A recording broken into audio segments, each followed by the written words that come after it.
Hello, everyone, once again. This is Rob, and welcome back to Media Awareness and another episode review of Dune Prophecy, Episode 3.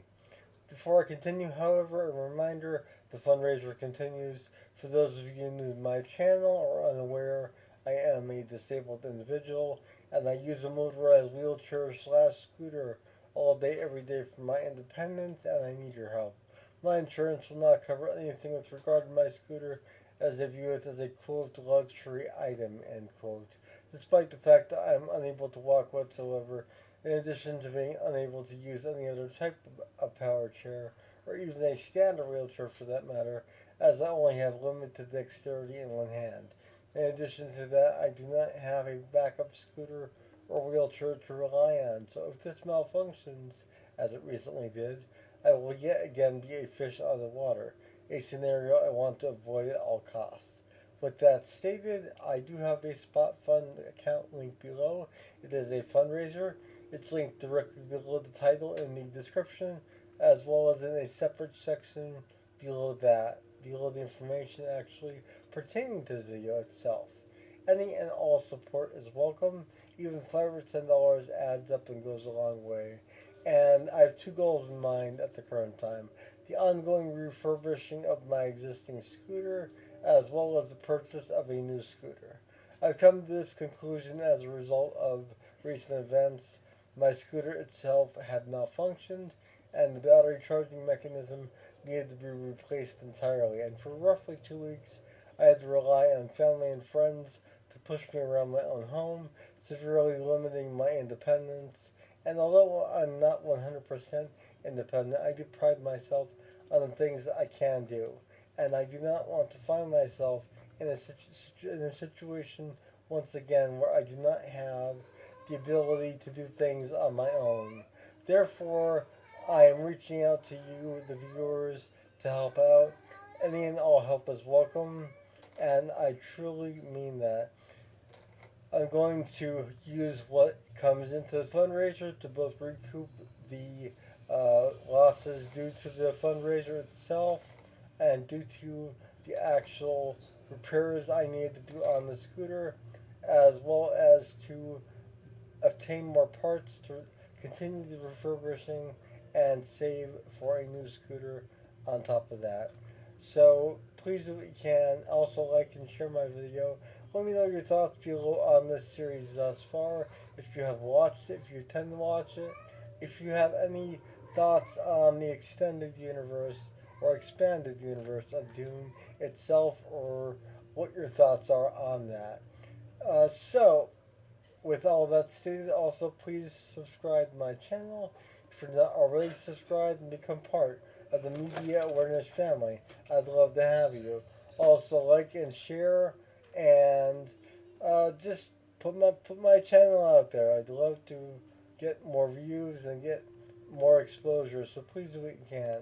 So we have episode 3 of Dune Prophecy, and I'm going to try and go in a certain order. I've been thinking about this past few days, and I figured the best way to go is kind of chronologically, but also in terms of characters themselves. So, the episode itself, we find Velga Harkonnen being essentially exiled from the royal court on um, on um, the home planet of the Emperor itself in the city of Zemia. Um, and Once she is exiled from the court, she is still welcome on planet on Seleucus Secundus. So she has a alternate mission in mind at that point. But we start to see some flashbacks at that point into her background on Lankavale, where the Harkonnen family was exiled to following the events of the Butlerian Jihad and the Battle of Korn, to be specific. And She's a teenager, roughly, I would say, at that point in time when these events are going on.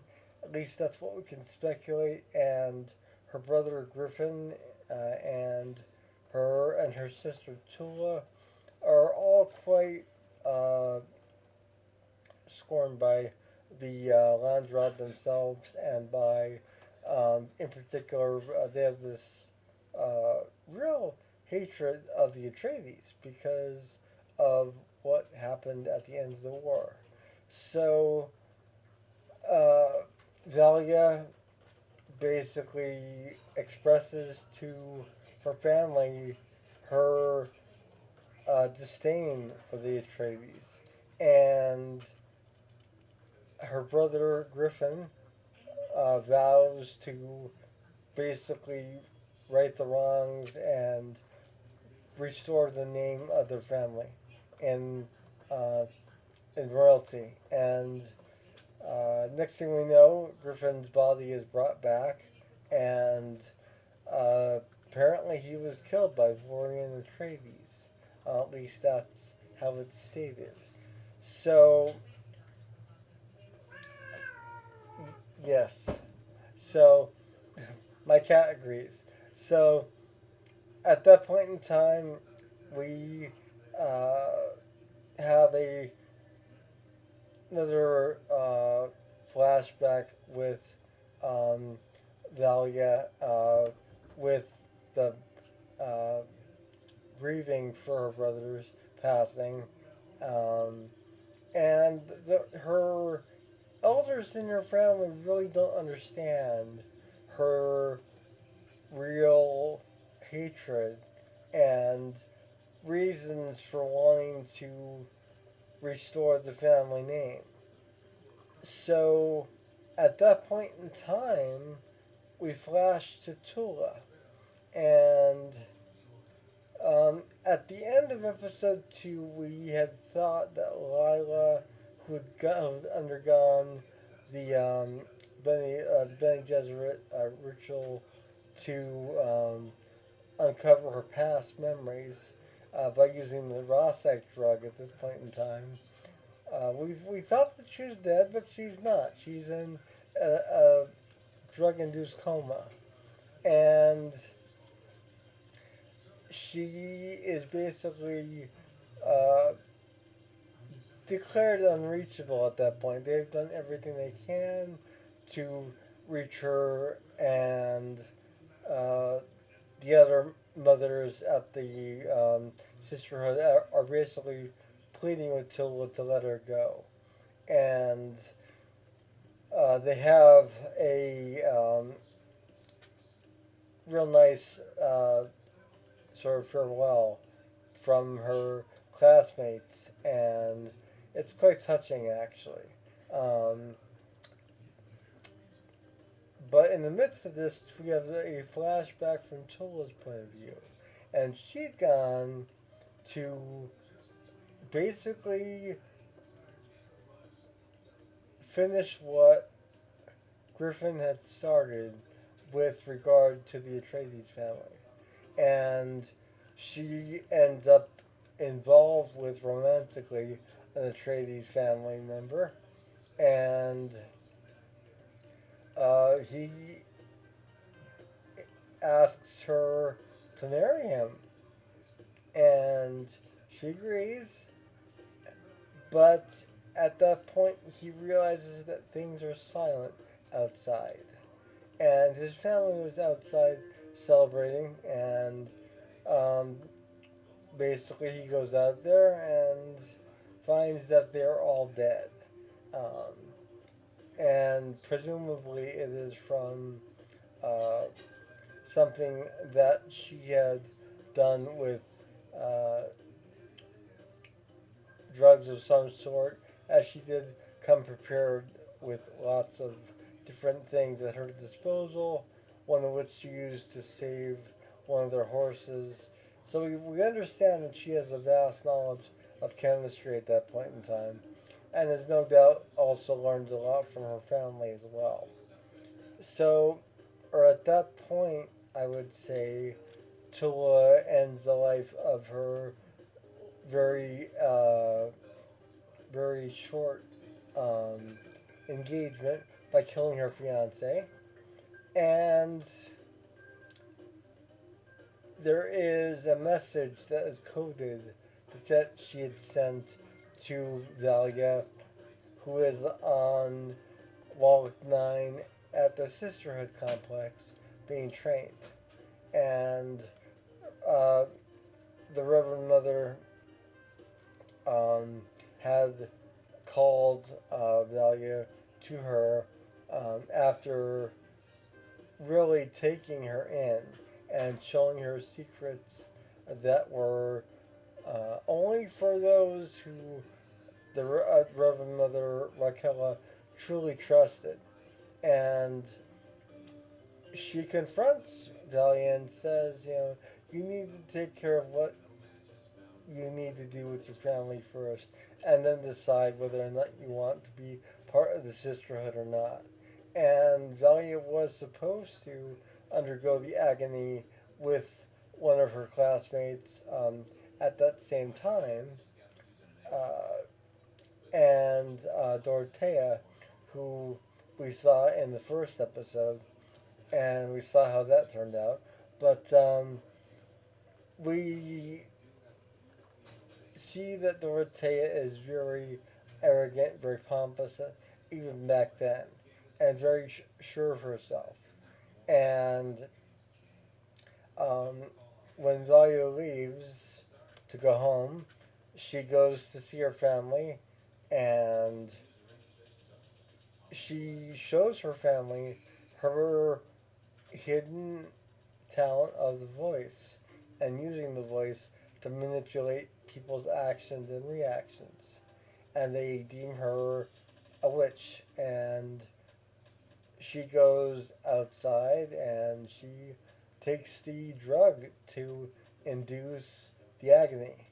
And Tula is the one that calls her back to reality. And in doing so, Tula decides to join her on Wall 9 as a sister. So we get that background story, we get how that all ties in. And the episode ends on a really immense cliffhanging note where we see grown Tula with another mother at the sisterhood at the base on Wall 9, their school, and um, the sister basically says, we're sorry that Lila didn't make it through the agony and that she didn't come out of the coma. And Tula says, yes, and etc., etc. She basically has something else in mind.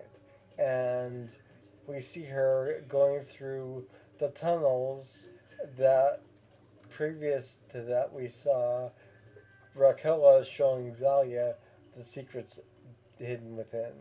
And Tula goes into this chamber and activates a forbidden piece of technology, one of the computers left over from the Butlerian Jihad. Yet it's a computer that the Sisterhood uses to calculate the bloodlines of the houses, and that's how they make their calculations, initially at least. And she asks the computer to assess the damage to the student and to cure her, basically. And she's in the tank, and the tank is filled with spice gas to an amount that will undoubtedly bring her out of that state. And the camera just pans away from that, and we see all the computer technology working and functioning.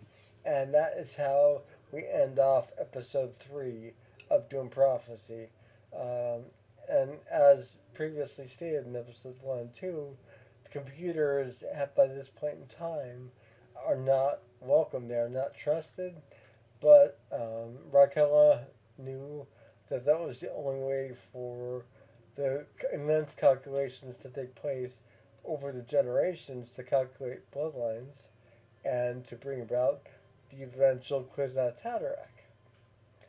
So it is pretty intense, and I am looking forward to episode 4 this Sunday on Max.